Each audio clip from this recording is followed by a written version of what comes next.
जय श्री ओम नमः सिद्धेभ्य नमो अर्हन्ताणं नमो सिद्धाणं नमो आहिर्याणं नमो वज्झायाणं नमो लोये सव्वसाहुणं सर्वव्याप्येकचिद्रूप स्वरूपाय परात्मने सोपलब्धिप्रसिद्धाय ज्ञानानन्दात्मने नमः। हे लोलुप्तमहामोह तमस्तोमं जयत् यद प्रकाशयज्जगत्तत्त्वं मनेकान्तमयं महः। परमानन्दसुधारस पिपासितानां हिताय भव्यानां क्रियते प्रकटिततत्त्वा प्रवचनसारस्य वृत्तिरियम्। एष सुरासुरमणुषिन्द वन्दितं दोदघायिकम् अमलं प्रणमामि वर्धमान्।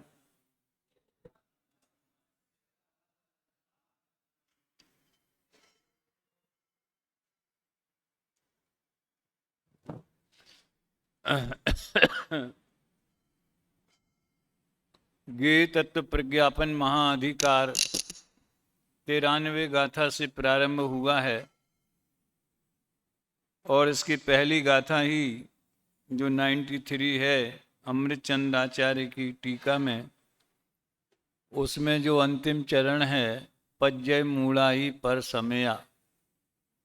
ध्यान देने लायक बात यह है कि आचार्य गे तत्व का ज्ञान कराना चाहते हैं तो इसमें ये पर्याय मूल है वो पर समय है।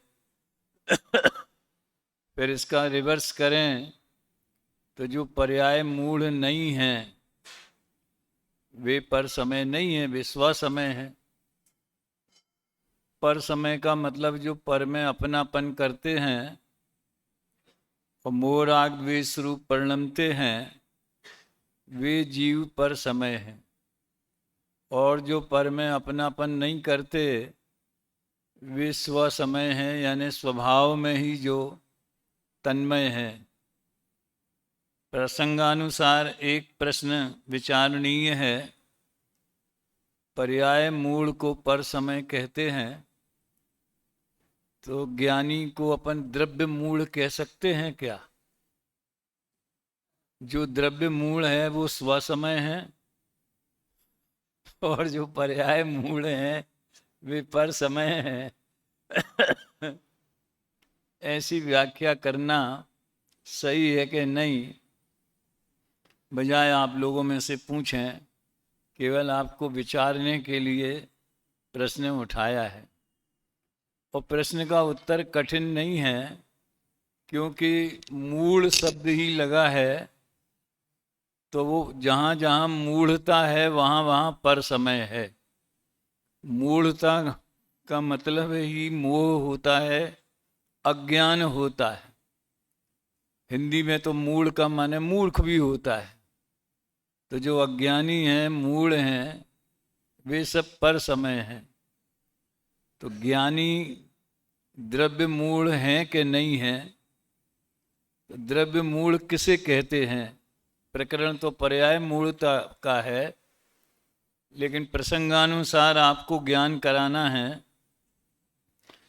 पर्याय का सर्वथा निषेध करे, पर्याय को जानने मात्र से ही मिथ्यात्व हो जाएगा, इसलिए पर्याय को जानना भी नहीं। एकांत द्रव्य का ही जिसका अभिप्राय है या वासना है, जैसे टोडरमल जी ने निश्चयाभासी प्रकरण में स्पष्ट किया है, तो वो द्रव्य मूल है। द्रव्य का एकांत होवे, पर्याय का सर्वथा निषेध होवे, वो द्रव्य मूल है। पर्याय का एकांत होवे और द्रव्य का सर्वथा निषेध होवे, वो पर्याय मूल है। मूढ़ता दोनों में है। अब आप देखिए, यद्यपि आचार्य देव पर्याय मूल को पर समय कह रहे हैं, लेकिन इसके विस्तार में उन्होंने द्रव्य को पर्यायों के संदर्भ में विस्तार, सामान्य, आयत, सामान्य और इसके बाद में और भी पर्यायों के भेद बता करके उनका स्वरूप भी बताया है।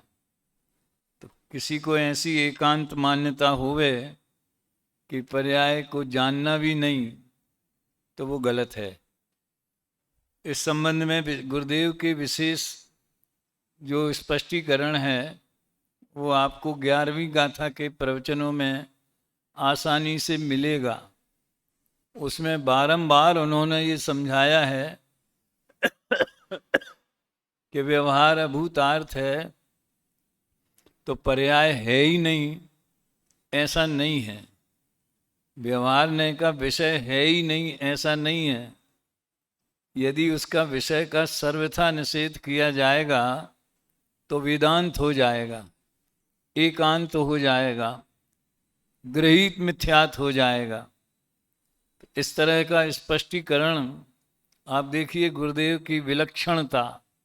गाथा कहती है कि व्यवहार अभूतार्थ है और गुरुदेव समझा रहे हैं कि उसे सर्वथा अभूतार्थ माने, सर्वथा निषिद्ध माने तो एकांत हो जाएगा। तो वो अपनी मस्ती वाली शैली में कहते हैं, નથી એમ નથી પણ ગૌણ કરીને અભૂતાર્થ કહ્યો છે। गौण करके अभूतार्थ कहा है। इससे गुरुदेव की स्यादवादी दृष्टि, अनेकांतमय दृष्टि और उसमें से सम्यक एकांत की स्थापना, ये जो उनके प्रवचन की बहुत बड़ी विशेषता है, उसका अपने को परिचय मिलता है। मैं गाथा प्रारंभ करने के पहले दादा ने जो थोड़ी भूमिका लिखी है उसका वाचन भी करूंगा, उस पर चर्चा भी करने का मन है। पेज नंबर 176 आप निकालें।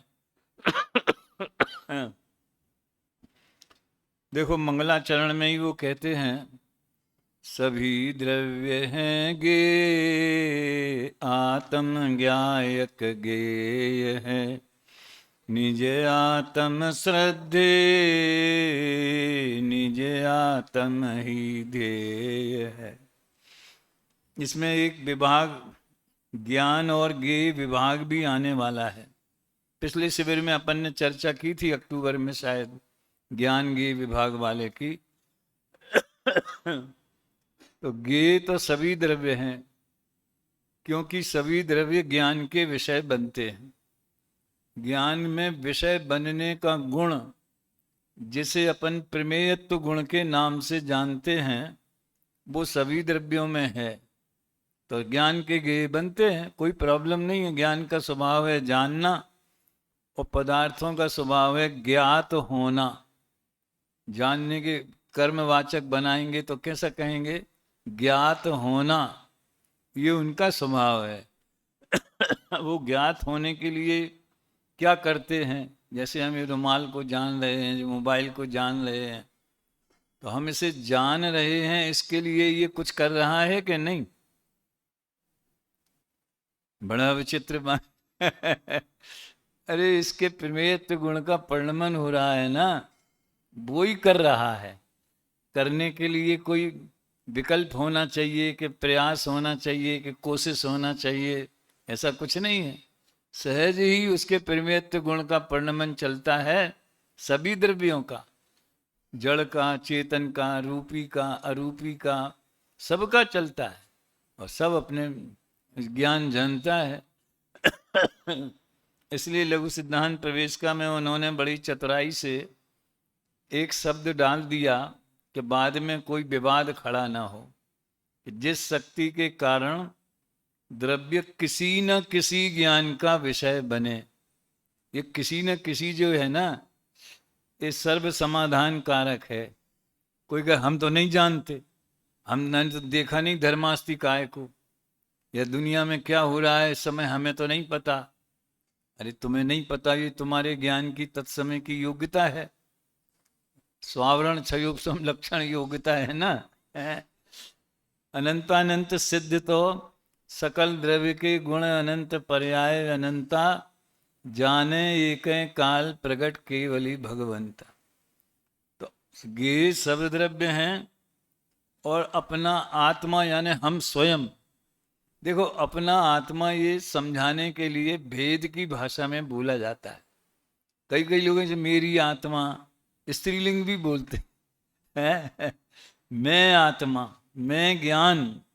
आत्मा शब्द का मैं तो यहाँ कई दफे कहा है, जीव और आत्मा में क्या अंतर है व्याकरण की दृष्टि से। जीव संज्ञा है और आत्मा सर्वनाम है। अभय कुमार संज्ञा है और मैं क्या है? किसी का नाम होता है मैं? हम, तुम, आप, ये किसी के नाम होते हैं? सबके नाम हैं, यानी सर्वनाम है, नाउन प्रोनाउन। जीव संज्ञा है, आत्मा सर्वनाम है। लेकिन क्योंकि हम स्वयं जीव हैं ना, तो अपने लिए हम आत्मा का प्रयोग करेंगे। मैं अपने लिए मैं का प्रयोग करूंगा, आप अपने लिए मैं का प्रयोग करेंगे। तो आत्मा यानी मैं ज्ञायक भी हूं और ज्ञेय भी हूं। क्यों हूं? क्योंकि मैं ज्ञान स्वभावी हूं, इसलिए मैं ज्ञायक हूं। और ज्ञान स्वयं अपने को जानता हुआ ही परिणमता है। अभी इस विषय में ज़्यादा जाना नहीं है, ये बड़ा आनंददायक और चर्चनीय विषय है, जीवंत है, हमेशा इसकी चर्चा होती रहती है। ज्ञान में मैंने परसों कहा भी था शायद, किसी बच्चे को पूछा कि तो इसका उत्तर तुम जानते हो? बोले हाँ जानता हूँ। दूसरे से पूछा कि तुम जानते हो? उसने कहा नहीं मैं भूल गया, मैं नहीं जानता। इससे क्या सिद्ध हुआ? कि वो जानने रूप अपने ज्ञान को जान रहा है और दूसरा नहीं जानते हुए अपने ज्ञान को जान रहा है। किसी पर्टिकुलर विषय को नहीं जानते हुए अपने ज्ञान को जान रहा है। तो ज्ञान का स्वभाव ही है जानना, और स्वयं को जानना। तो ज्ञान ज्ञान भी हो गया, ज्ञेय भी हो गया।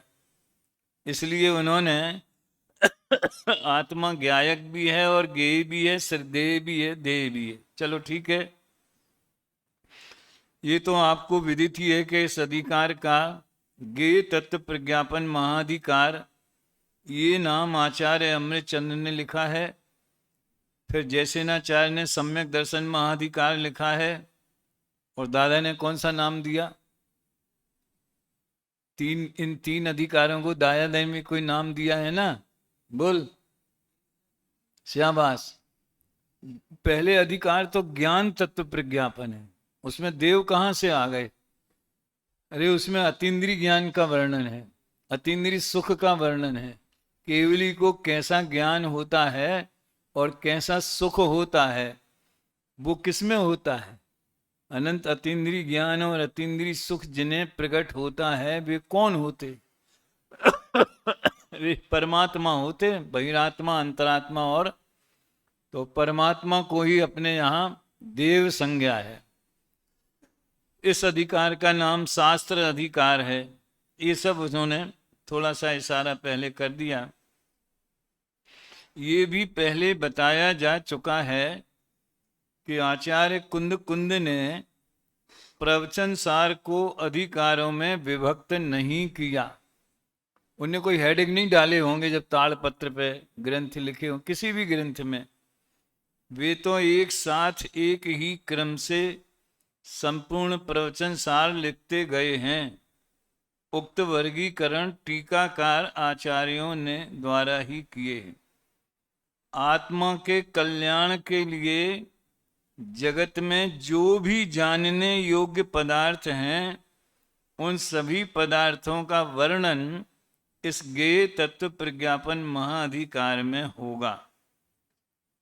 अभी कल जो होती ना गोष्ठी, उसमें एक विद्यार्थी आया था, उसने ये बात उठाई थी कि ये गाथा जो यहाँ तो नहीं उठाई, जो सबको नहीं जानता वो एक को भी नहीं जानता, ऐसी भी गाथा इसमें आती। जो एक को नहीं जानता वो सबको वो नहीं जानता। तो हमें ऐसा लगता है सबको जानने का मतलब केवल ज्ञान हो जाना, केवली ही सबको जानते हैं, श्रुत ज्ञानी नहीं जानते। जावाणी के ज्ञान थे, ये कहाँ से आया ये?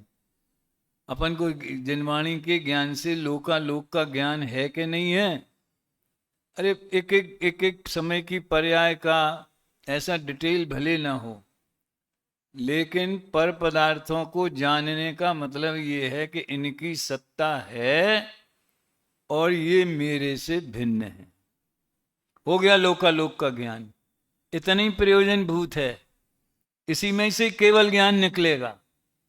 ऐसा जो परोक्ष श्रुत ज्ञान है जिसमें लोकालोक इस तरह जाना जाता है कि ये जगत में 6 द्रव्य हैं और मैं एक ज्ञायक इनसे भिन्न हूं।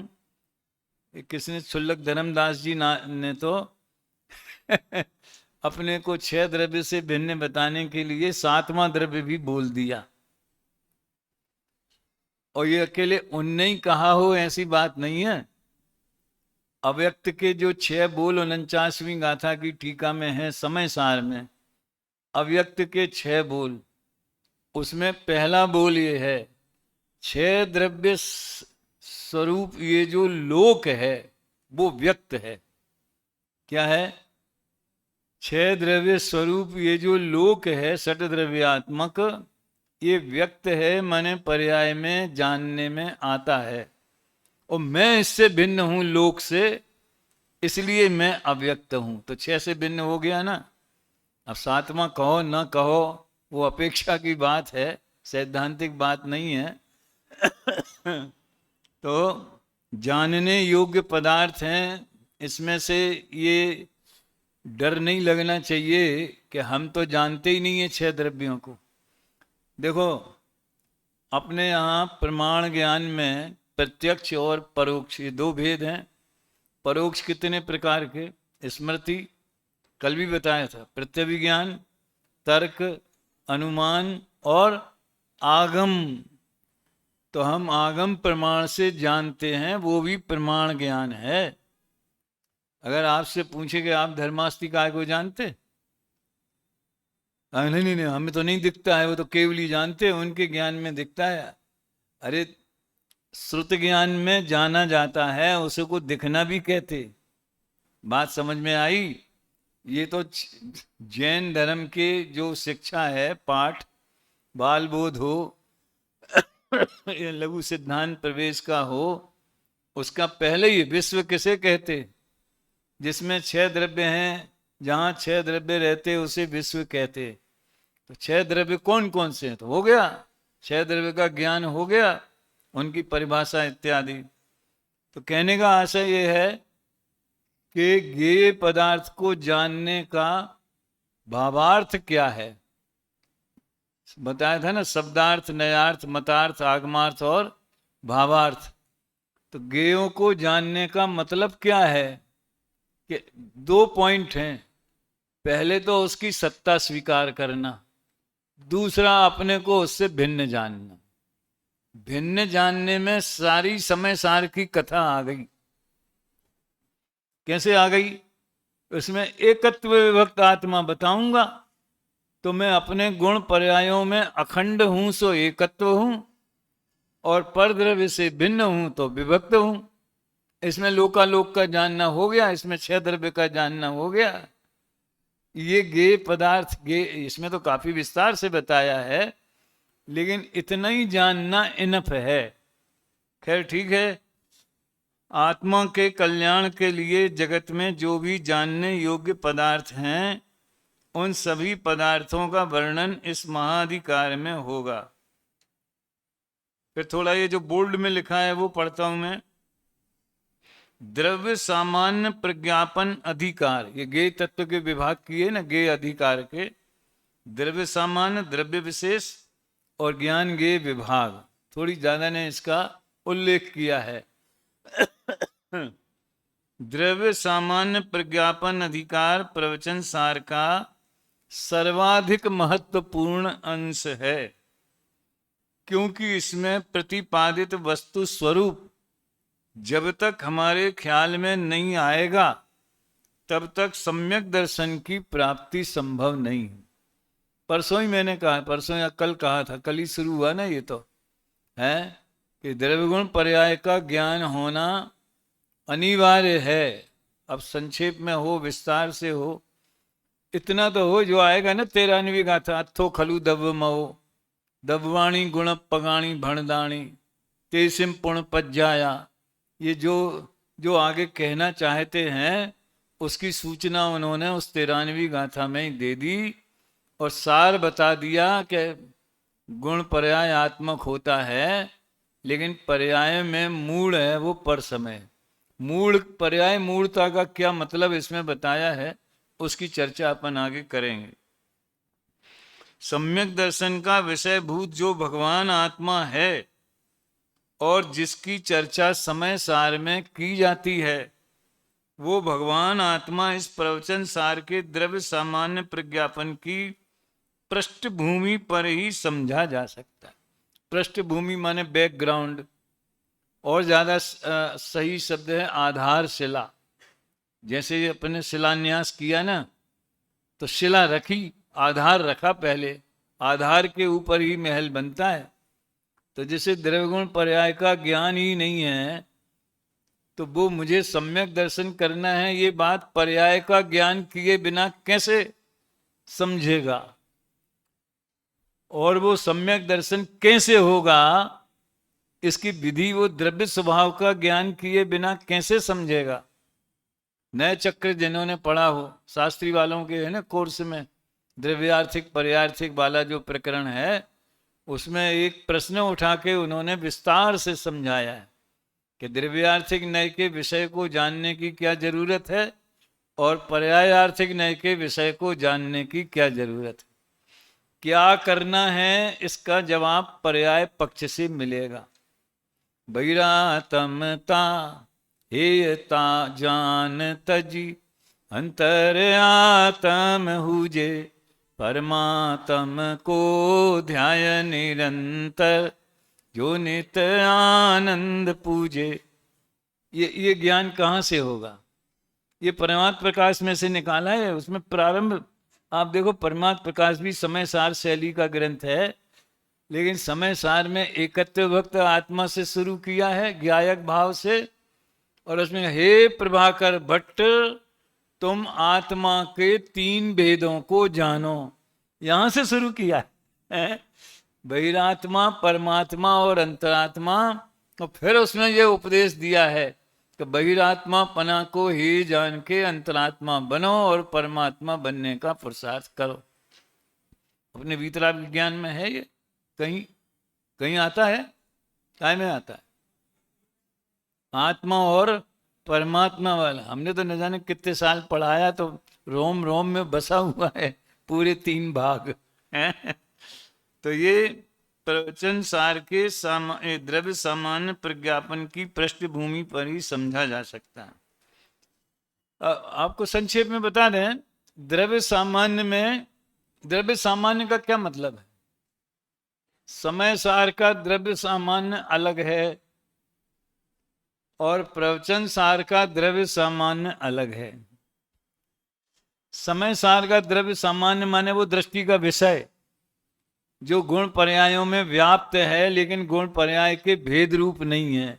नव तत्व गतत्वेपि यदेकत्वम न मुंचति, नौ तत्व रूप परिणमते हुए भी जो अपने एकत्व स्वभाव को नहीं छोड़ता, इस उसमें भेद पर दृष्टि नहीं है, भेद को गौण किया है, इसलिए वो द्रव्य सामान्य है। 9 तत्वों के भेद को गौण किया, एक चैतन्य मात्र को लक्ष्य में लिया, वो सम्यक दर्शन का विषय भूत द्रव्य सामान्य है। बात समझ में आई? ये तो प्रचलित है ना, है कोई नई बात तो है नहीं। अब प्रवचन सार का द्रव्य सामान्य माने जो द्रव्य का लक्षण है सत, सत्ता लक्षण, उत्पाद व ध्रुव युक्तम सत और सत द्रव्य लक्षणम। तो वो सत जो है जीव में तो है ही, पुद्गल में है कि नहीं? पुद्गल भी उत्पाद व द्रव्य वाला है कि नहीं? और धर्मास्ति अधर्मास्ति आकाश और काल, ये भी उत्पाद व द्रव्य आत्मक है। तो इसलिए इसमें जो द्रव्य सामान्य है, वो 6 द्रव्यों में जो सत्ता लक्षण है वो द्रव्य सामान्य है। फर्क समझ में आया है? ऐसे जैसे सम्यक दर्शन का विषय अकेला द्रव्य सामान्य नहीं है, वो द्रव्य चित सामान्य स्वरूप है। कल मैंने कहा था शायद ये सूत्र टोडरमल जी का कौन सा था, ये तो अपनी डायरी में सबसे पहले लिखना चाहिए। 2 वाक्य सबसे पहले लिखो। एक तो ये कि परिणाम परिणम गया वो मैं यूं का यूं रह गया, ये महामंत्र है। और दूसरा, सर्व भेद जिसमें गर्भित हैं ऐसा चैतन्य भाव सो पारिणामिक भाव है। ये निश्चयाभासी वाले प्रकरण में टोडरमल जी ने पारिणामिक भाव की परिभाषा में लिखा है, सर्व भेद जिसमें गर्भित हैं ऐसा चैतन्य भाव। तो सम्यक दर्शन में या भेद विज्ञान में आत्मा मात्र सत सामान्य अनुभव में नहीं आता। सत सामान्य वो दर्शनोपयोग का विषय है। सुनो ध्यान से भाई, थोड़ा कठिन पड़े उपाध्याय वालों को तो थोड़ा बिल्कुल अटपटा सा लगेगा है, लेकिन शास्त्री वालों को तो अधिकार भी है, कर्तव्य भी है, योग्यता भी है, सब कुछ है ना। कि क्या बात चल रही है, सम्यक दर्शन का विषय सत सामान्य नहीं है। सम्यक दर्शन का विषय क्या है? चित सामान्य। कई लोग पूछते हैं आगम प्रमाण बताओ। अब मेरे को ज्यादा आते नहीं है, ये इसका तो आता है, नमः समय साराय स्वानुभूत्या चकासते। फिर क्या है? चित स्वभावाय भावाय। भावाय माने सत्ता स्वरूप पदार्थ, और चित स्वभाव माने चैतन्यमय सत्ता रूप पदार्थ। सत्य तो है, लेकिन हमारा आत्मा सत्य के साथ चित स्वरूप भी है। और आपको ये जान के आनंद होगा, जो अपने याग मंडल विधान होता है ना पंच कल्याणकों में, उसकी स्थापना के छंद में ये सत्य चित और आनंद ये 3 शब्द हैं। बोलो, पहले के पूजन में भी कितना अध्यात्म और सिद्धांत भरा रहता है। याग मंडल विधान की स्थापना के छंद में सत चित और आनंद ये 3 शब्दों का प्रयोग है। तो यहाँ सत द्रव्य सामान्य की बात है, क्योंकि 6 द्रव्य की बात करना है। इसी प्रकार द्रव्य विशेष अधिकार में प्रत्येक द्रव्य का स्वरूप स्पष्ट करने के साथ साथ 6 द्रव्यों को अनेक युगलों में विभक्त कर भेद विज्ञान की पृष्ठभूमि तैयार की जाएगी। इसका नाम है टीका। इसको कहते हैं टीका। समझ में आया है ना? ये जो हम द्रव्य विशेष अधिकार माने क्या? द्रव्य विशेष अधिकार माने क्या? द्रव्य सामान्य में जीव पुद्गल धर्म धर्म आकाश काल का अलग अलग वर्णन नहीं होगा। जो होगा वो सब पर लागू होगा। उत्पाद व्यय द्रव्य है, व्यय है, उत्पाद है, विस्तार सामान्य है, आयत सामान्य है, वो सब पर लागू होगा। फिर विशेष में जीव का लक्षण अलग, धर्मास्ति का अलग, आकाश का अलग, काल का अलग। जब आप लोगों ने देखो, अभी जो दादा के काय पे आ रहे हैं प्रवचन, कर्ता कर्म अधिकार पे, अरहन चैनल पे ना, मैं तो उसकी बात करता हूँ। यहाँ चलता होगा वो अलग चलता होगा है। इसके पहले पूरे प्रवचन सार पे उनके प्रवचन आए अरहन चैनल के ऊपर। तो जब काल द्रव्य का वर्णन आया, मैंने पूरा गे तत्व कहते तो पूरा ही सुना प्रवचन सार का, सब डेली सुनते हैं। तो उसमें जब काल का वर्णन आया तो ऐसी चर्चा अन्यत्र कहीं न मिलेगी। काल को एक प्रदेशी क्यों माना जाए? कालाणों को धर्मास्ति के समान असंख्यात प्रदेशी मान लो, अखंड एक द्रव्य मान लो।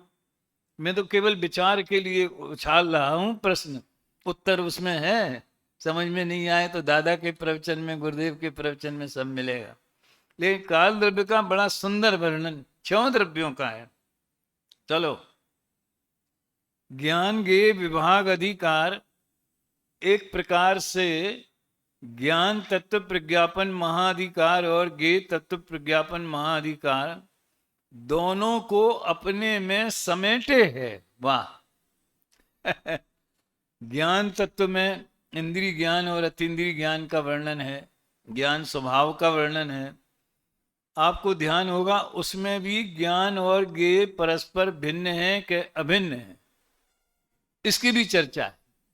वो इंद्रनील मणि का उदाहरण है ना, आदानान पर दिव्यांश ने कल ली थी ने कहा था, आदानान प्रमाणम, और क्या है, नाणम लेय प्रमाण मुद्दिष्ठम नेयम लोया लोयम तम्मा आदादु सर्वगदम।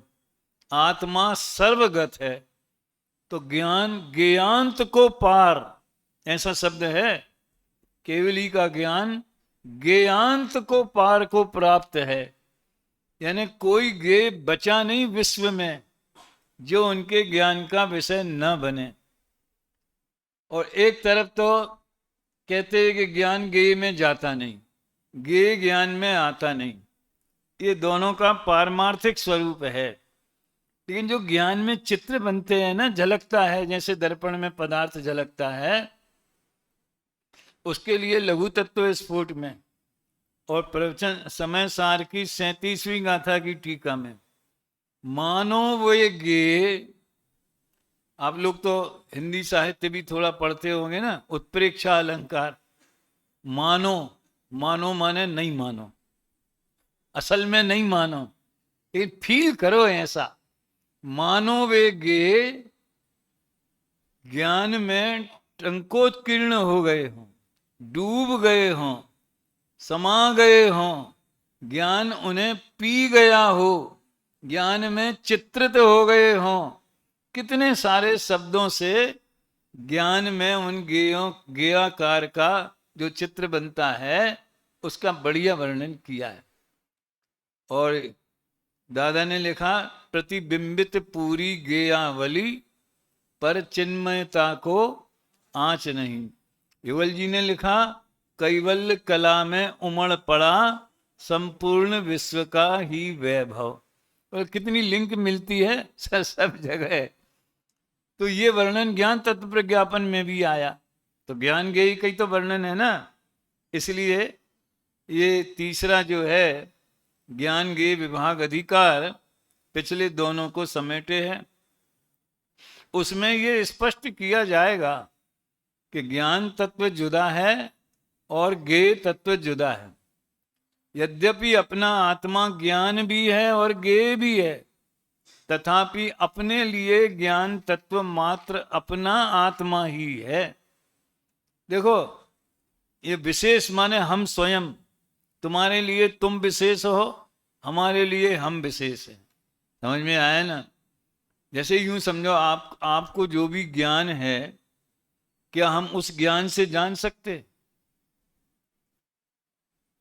इसलिए तो अध्यात्म में पर जीवों को भी अजीव बोला गया है।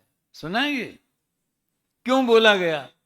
ज्ञायते अनेन इति ज्ञानम। ज्ञान की क्या परिभाषा है? कर्तृ साध्य, करण साध्य है। ज्ञायते अनेन इति ज्ञानम, जिसके द्वारा जाना जाए वो ज्ञान है। न्याय में ये परिभाषा है।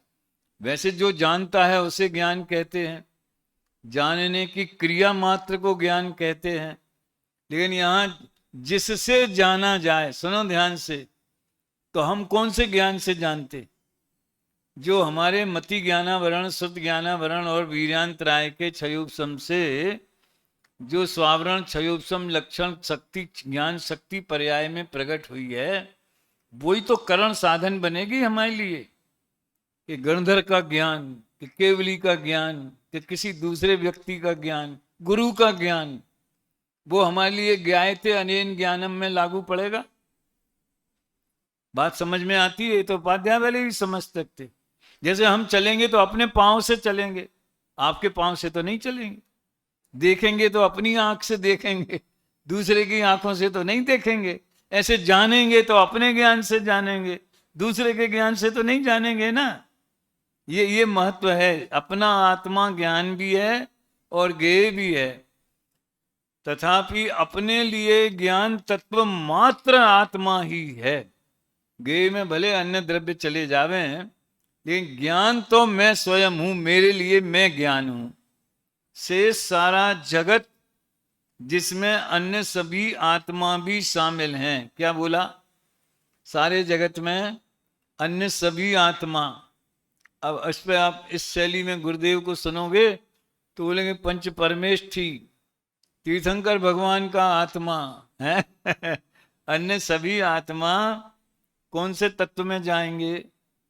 ज्ञेय तत्व में जाए। जीव द्रव्य हैं और तत्व में वर्गीकरण करो तो ये प्रवचन सार की भाषा में मैं ज्ञान तत्व हूं और मेरे अलावा सारे पदार्थ, मेरे कर्म, नो कर्म, भाव कर्म, समझ में आया है ना?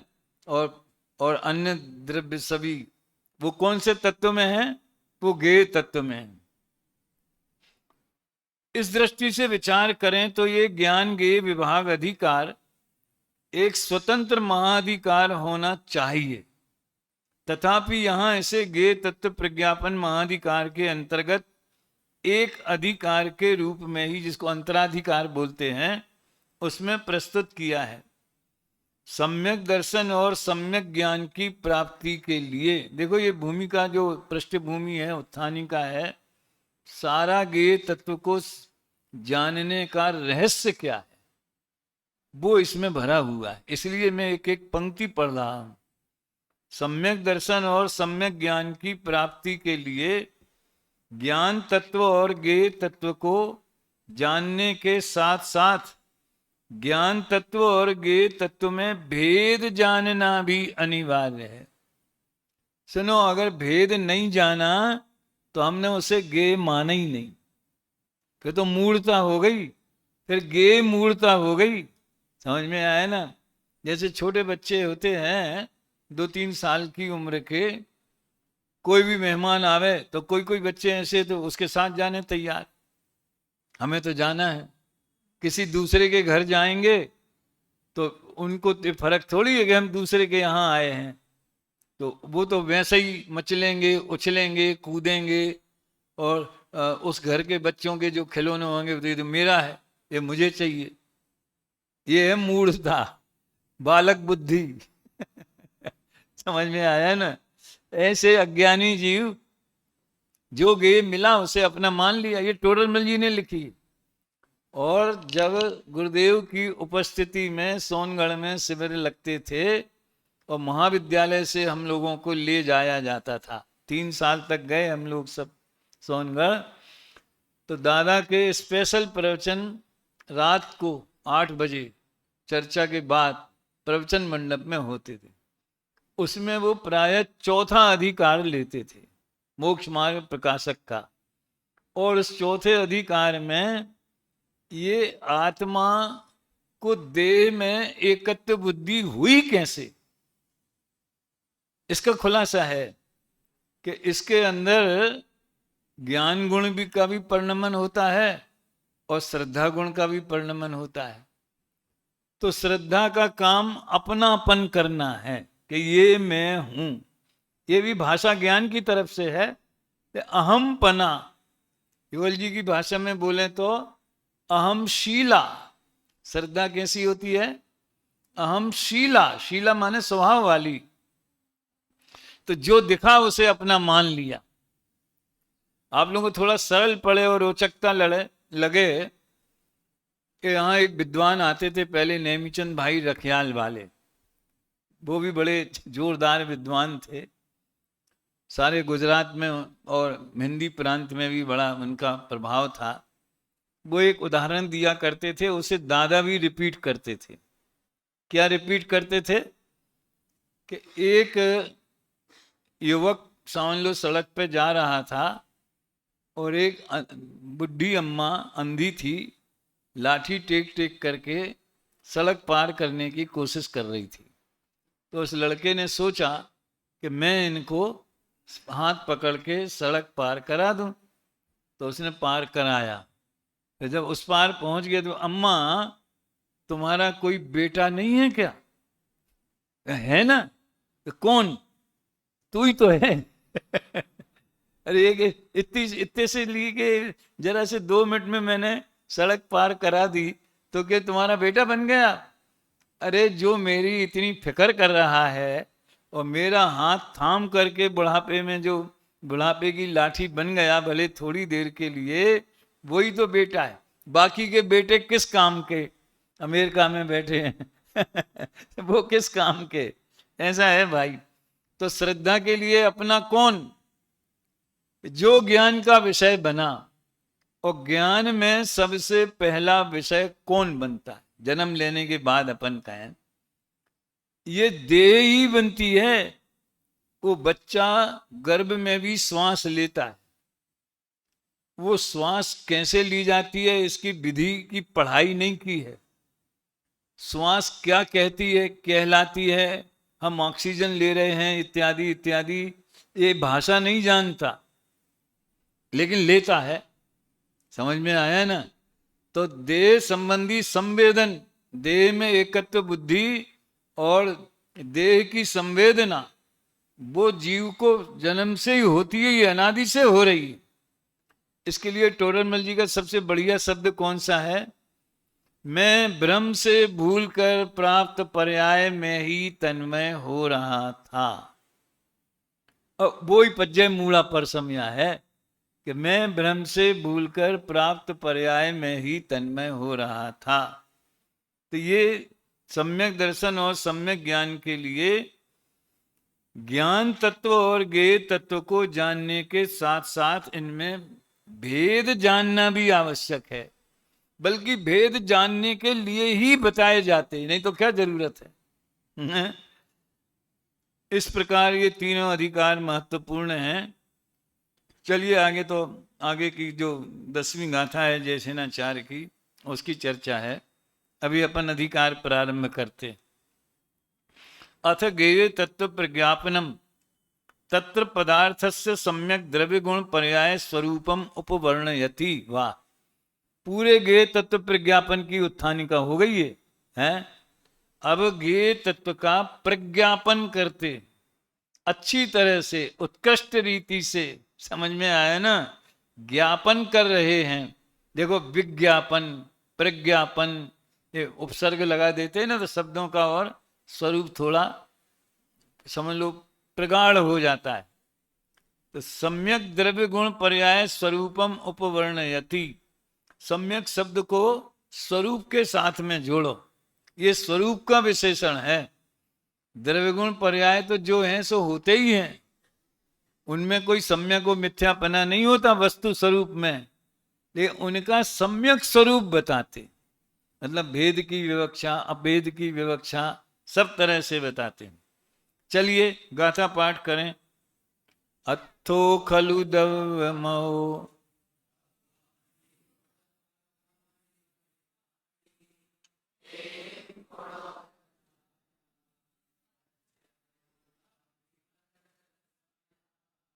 नीचे, गुणात्मक है द्रव्य एवं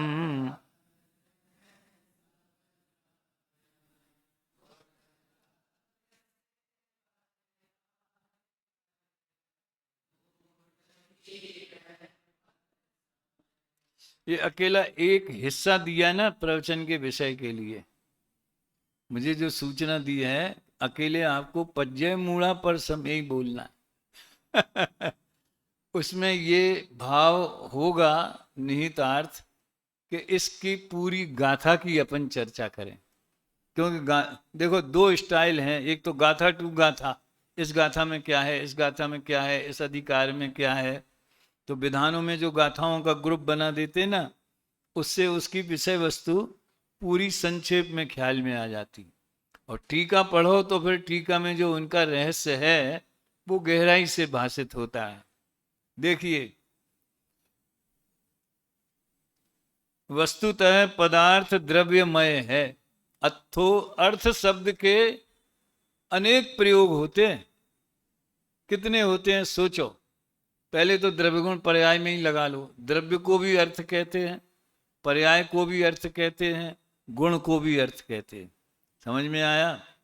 फिर लोक में मीनिंग, मायने, इसका अर्थ क्या है, वाच्यार्थ। समझ में आया ना। जैसे अंग्रेजी का कोई शब्द बोला वाटर, इसका अर्थ क्या है, पूछना तो है पर्यायवाची शब्द, अर्थ माने वो कौन सा पदार्थ है जिसके लिए हमने इस शब्द का प्रयोग किया है। तो लोक में मायने के अर्थ में भी अर्थ का प्रयोग होता है, प्रयोजन के अर्थ में भी अर्थ का प्रयोग होता है। विद्यार्थी, भोजनार्थी, समझ में आया ना? तो वहां भी विद्या जिसका प्रयोजन है वो भी अर्थ है। और अर्थशास्त्र समझे, अर्थशास्त्र को कैसे भूल सकते हैं? तो जो वित्त विभाग है, जो फाइनेंस, उसे भी अर्थ शब्द का प्रयोग करते हैं। कहीं कहीं तो वित्त मंत्री को अर्थ मंत्री भी बोला जाता है। तो इस तरह से यहाँ तो बस हम अर्थ शब्द जो है द्रव्य के लिए भी प्रयोग करेंगे, गुण के लिए भी करेंगे और पर्याय के लिए भी करेंगे। द्रव्य और गुणों से पर्याय होती हैं, यानी द्रव्य पर्याय भी होती है और गुण पर्याय भी होती है। और पर्याय मूल जीव ही पर समय होते हैं। ये विचित्र बात, ये समझ लो पूरे ज्ञेय तत्व प्रज्ञापन का प्रयोजन क्या है बताने का, ये इसमें बता दिया। अब पर्याय मूलता का अर्थ क्या है, हम क्या समझते हैं और इसमें क्या है, पहले संक्षेप में मैं बता दूं। ये असमान जाति पर्याय है ना, मनुष्य पर्याय क्या है वो? मैं सुखी दुखी, मैं रंग कराव, मेरे धन ग्रह गोधन प्रभाव, ये तो संयोग की बात। मेरे सुत, ये सब पर्याय मूलता। तीय में सबल दीन, बेरूप सुभग मूर्ख। फिर उसके बाद तन उपजत अपनी उपज जान, तन नसत आपको नास मान। असली तो ये है पर्याय मूलता। और आगे इसकी चर्चा आगे बढ़ेगी तो मैं और स्पष्ट करूंगा कि परद्रव्य से भिन्न आत्मा को जानना, उसमें रंग राग और भेद तीनों से भिन्न जानना आ गया। क्योंकि जिस आत्मा को जानते हैं वो रंग राग और भेद से भिन्न है ही, तो हम भले उस प्रकार के विकल्प न करें। समझ में आया? और ये बात छठवीं गाथा की टीका में उन्होंने लिखी है। क्या? परद्रव्यत्वात् भिन्नत्वेन उपास्य मानो शुद्ध इति अभिलप्यते, ऐसी बात, ऐसा वाक्य है। तो वही आत्मा परद्रव्य से भिन्न उपासित होता हुआ शुद्ध कहा जाता है। तो गुरुदेव वहां खुलासा कर, इसमें राग से भिन्न क्यों नहीं लिया? कर्ता कर्म अधिकार में तो राग से भिन्न, राग से भिन्न जीव जीव अधिकार में 29 भाव, वर्णादि और रागादि, ये सब भौगोलिक हैं, इनसे भिन्न।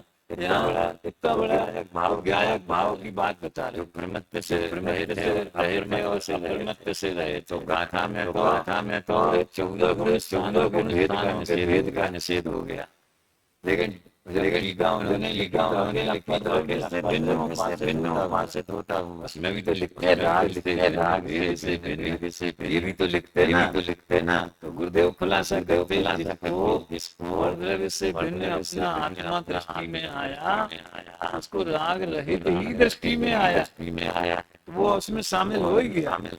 तो मूल प्रहार जो हमें करना है मिथ्यात्व को नष्ट करने के लिए, ये तन उपजत अपनी उपज जान, तन नसत आपको नास मान। और गुरुदेव के व्याख्यान में मिथ्यात्व के जितने विस्तार से वो मिथ्यात्व को समझाते हैं, तो शारीरिक क्रियाओं के आधार पर ही व्याख्या ज्यादा करते। मैं खाता हूँ, मैं बोलता हूँ, मैं फैक्ट्री चलाता हूँ, मैं रोटी बनाता हूँ, मैं गाड़ी चल, शारीरिक क्रियाएं। देखो, तन उपजत और तन नसत, शुरू का पकड़ लिया और अंत का पकड़ लिया, अब बीच के सब समझ लेना। समझ में आया ना? मैं बालक हूं, मैं वृद्ध हूं, मैं बीमार हूं, मैं रोगी हूं, मैं व्यापारी हूं, इत्यादि इत्यादि जितने भी बीच के हैं, और संयोगों को भी जोड़ लेना, क्योंकि उनका भी तो संबंध पर्याय के साथ में ही होता है। अब देखो, इस लोक में जो भी ज्ञेय पदार्थ हैं वे सभी विस्तार सामान्य समुदायात्मक और आयत सामान्य समुदायात्मक द्रव्य से रचित होने से द्रव्यमय हैं, द्रव्य रूप हैं।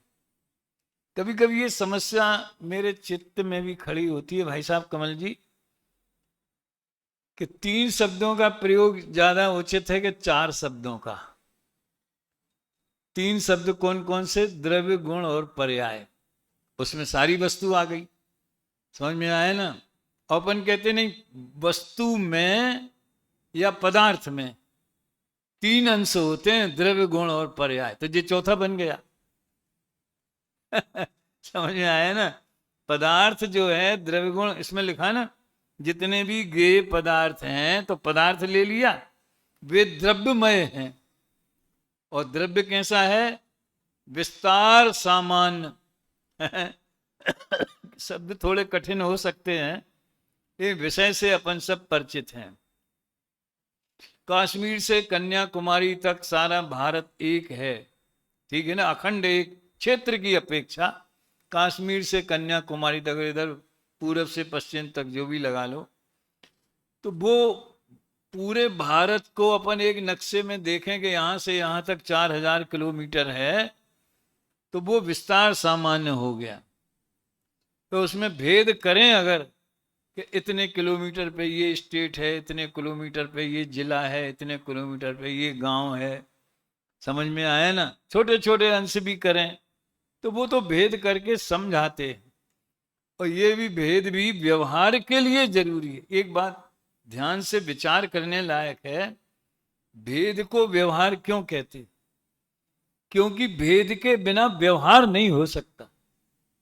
और व्यवहार माने तत्संबंधी मन वचन काय की क्रिया। वो व्यवहार, नए वाला व्यवहार अलग चीज है। हमारे यहाँ देवलाली में एक दूध वाला आता था, तो मैंने कहा आप उसको जानते हो? जानते तो हैं, लेकिन हमारा उसके साथ कोई व्यवहार नहीं। समझ में आया ना? क्या व्यवहार नहीं है माने क्या है? अब ठीक है, बस जयराम जी की हो जाती है, लेकिन कोई हमारा से कुछ लेना देना, आना जाना, ऐसा कुछ नहीं। अगर आपको व्यवहार करना है, सुनना ध्यान से, तो भेद करना पड़ेगा। कैसे करना पड़ेगा? कि मान लीजिए अमेरिका में कोई व्यक्ति वो टिकट कंपनी वाले के पास गया है, एरोप्लेन वाले की, इंडिया का टिकट चाहिए, तो अभेद से टिकट मिल जाएगी? कठिन तो नहीं है ये प्रश्न। भारत जाना है हमें, कहाँ जा रहे हैं? देखो वो लोग आपस में बोलेंगे ना, अब दोस्ती में, ऑफिस में, बच्चों से, मैं अगले महीने इंडिया जा रहा हूं, ऐसा बोलेंगे। लेकिन टिकट खरीदेंगे तो इंडिया की खरीदेंगे। वो पूछेगा नहीं कि इंडिया में आपको कहाँ जाना है। दिल्ली जाना है, बंबई जाना है, कलकत्ता जाना है, जहां जहां वहां की आती होंगी, तो वो स्थान विशेष का भेद करना पड़ेगा कि नहीं करना पड़ेगा? तो यहां पर वो भेद नहीं देखना है, यहां तो विस्तार सामान्य माने क्षेत्रीय अखंडता। विस्तार सामान्य माने क्या? क्षेत्रीय अखंडता। तो द्रव्य जो है विस्तार सामान्य और समुदाय, यानी पूरे असंख्यात या जितने भी प्रदेश जिस द्रव्य के हैं उनका अखंड पिंड है। और आयत सामान्य, अपने को क्रमबद्ध पर्याय में ये बड़े काम में आता है। आयत सामान्य समुदाय आत्मक द्रव्य से रचित है। कौन कौन है रचित? किसकी बात है? गेय पदार्थों की।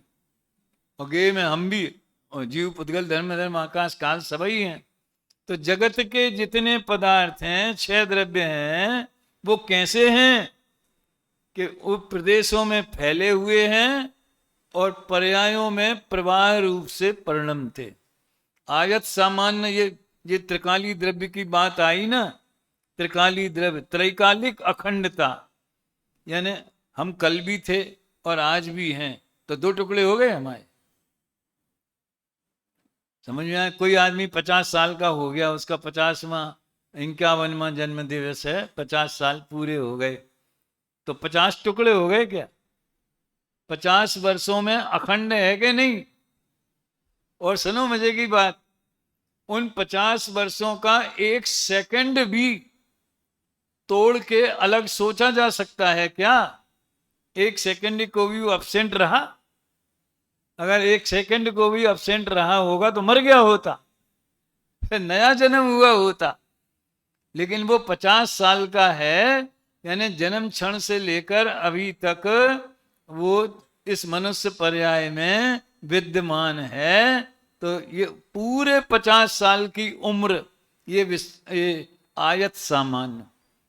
अब उसमें एक एक साल और एक एक महीना और एक एक दिन और एक एक घंटा वो सब अभेद रूप से गर्भित हैं, लेकिन हमें वो नहीं देखना है। रोज रोज नहीं गिना जाता कि आज मैं 50 साल 1 दिन का हो गया, आज मैं 50 साल 2 दिन का हो गया, आज मैं 3 दिन का हो गया। ऐसा थोड़ी महसूस होता है, अखंड अनुभूति होती है। लोग बाग मनाते हैं स्वर्ण जयंती है, अपने महाविद्यालय की आने वाली है ना, तो कब आएगी? 2027 में, 24 जुलाई 2027, 50 साल पूरे होंगे तो अखंड अनुभूति करेंगे। और लेकिन जब व्यवहार करेंगे तो पहले बैच वालों की इतनी ईंटें, वो आता है ना डेली, 22वें बैच वालों की इतनी ईंटें, 23वें वालों की इतनी ईंटें हैं। तो हर कोई अपने अपने बैच का नंबर याद रखता है। परिचय यहाँ देते हैं तो बोलते हैं, जो भी आता है ना विद्यार्थी, ये 35वें बैच के हैं, ये 36वें बैच के हैं। समझ में हमें इतने सारे बैच निकल गए हैं। तो व्यवहार में भेद करेगा, लेकिन अनुभूति में इतने वर्ष हमारे विद्यालय को हो गए, ये अखंडता, ये कहलाता है आयत सामान्य।